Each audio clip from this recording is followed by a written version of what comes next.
ആമയിഴഞ്ചാൻ തോട് ശുചീകരിക്കുന്നതിനിടെ മരിച്ച ജോയിയുടെ കുടുംബത്തിന് 10 ലക്ഷം രൂപ സർക്കാർ ധനസഹായം നൽകും.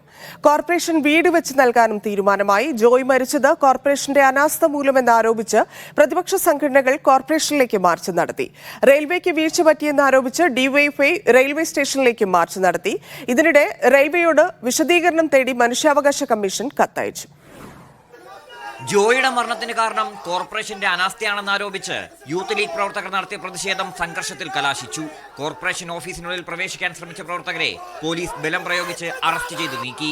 ഇതിനിടെ യൂത്ത് കോൺഗ്രസ് ജില്ലാ കമ്മിറ്റി ആഹ്വാനം ചെയ്ത കോർപ്പറേഷൻ ഓഫീസ് മാർച്ച് സംഘർഷാവസ്ഥ സൃഷ്ടിച്ചു. മാർച്ച് ബാരിക്കേഡുകൾ സ്ഥാപിച്ചും 3 വട്ടം ജലപീരങ്കി പ്രയോഗിച്ചും പോലീസ് തടഞ്ഞെങ്കിലും മതിൽ ചാടിക്കടന്ന് ഓഫീസിനുള്ളിലേക്ക് കടക്കാൻ പ്രവർത്തകർ ശ്രമിച്ചു.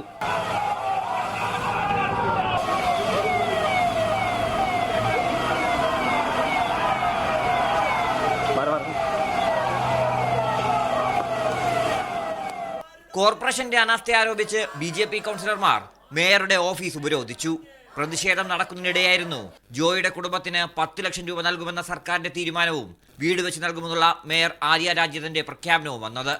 തിരുവനന്തപുരം നഗരസഭ കൗൺസിൽ വരുന്ന ദിവസം പ്രിയപ്പെട്ട ജോയ് എന്ന് പറയുന്ന സഹോദരന്റെ അമ്മയ്ക്ക് വീട് വെച്ച് നൽകുന്നതിനു വേണ്ടി തീരുമാനിക്കുകയാണ്.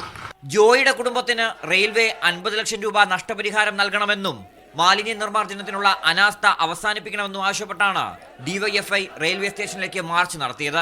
അപകടത്തിൽ റെയിൽവേക്ക് മനുഷ്യാവകാശ കമ്മീഷൻ നോട്ടീസ് അയച്ചു. ഡിവിഷണൽ റെയിൽവേ മാനേജർ 7 ദിവസത്തിനകം വിശദീകരണം സമർപ്പിക്കണം. ജോയിയുടെ കുടുംബത്തിന് റെയിൽവേ നഷ്ടപരിഹാരം നൽകണമെന്ന് മന്ത്രി വി അബ്ദുറഹ്മാൻ ആവശ്യപ്പെട്ടു. കേന്ദ്ര റെയിൽവേ മന്ത്രിക്കും അദ്ദേഹം കത്തയച്ചു. മീഡിയ 1 തിരുവനന്തപുരം.